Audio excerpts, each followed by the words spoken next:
Me thirrje duam drejtësi dhe pankarta si respektoj ligjin për gjuhët dhe marrëveshja e orët nuk rinegociohet, nisi protesta e studentëve në Shkup. Studentët shqiptar u mblodhën te ura e Gurit me kërkesë që provimi i jurisprudencës të mbahet edhe në gjuhën shqipe.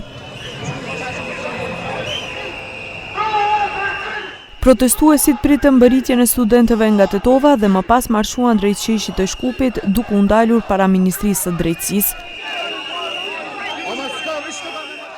Ata kërkuan nga Ministri i Drejtësisë Igor Filkov të respektojë ligjin dhe të mundsojë dhënien e provimit në gjuhën amtare.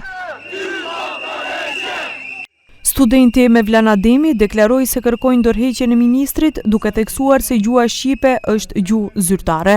Nuk do lejmë që shqipja të trajtohet si opsion, sepse shqipja nuk është opsion, shqipja është identitet.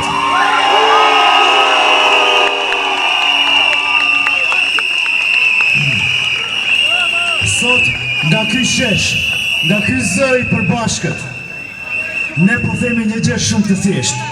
Nuk ka shtet të së drejtës pa respekt për gjuhën, nuk ka parazit pa shqipe, nuk ka parazit pa shqipe. Ndërkaq, studenti Jon Selimi u shpreh se ligji për gjuhët nuk ka nevojë për ndryshime apo harmonizime të reja. Nuk kërkon as ndryshime, as harmonizime, as iniciativa të reja.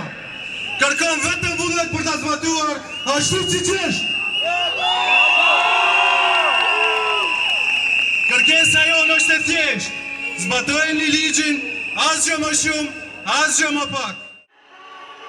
Protesta përfundoi e qetë dhe pa tensione dhe përveç kësaj, studentët edhe njerë dorëzuan kërkesë deri te Ministri Igor Filkov që provimi të mbahet edhe në gjuhën shqipe.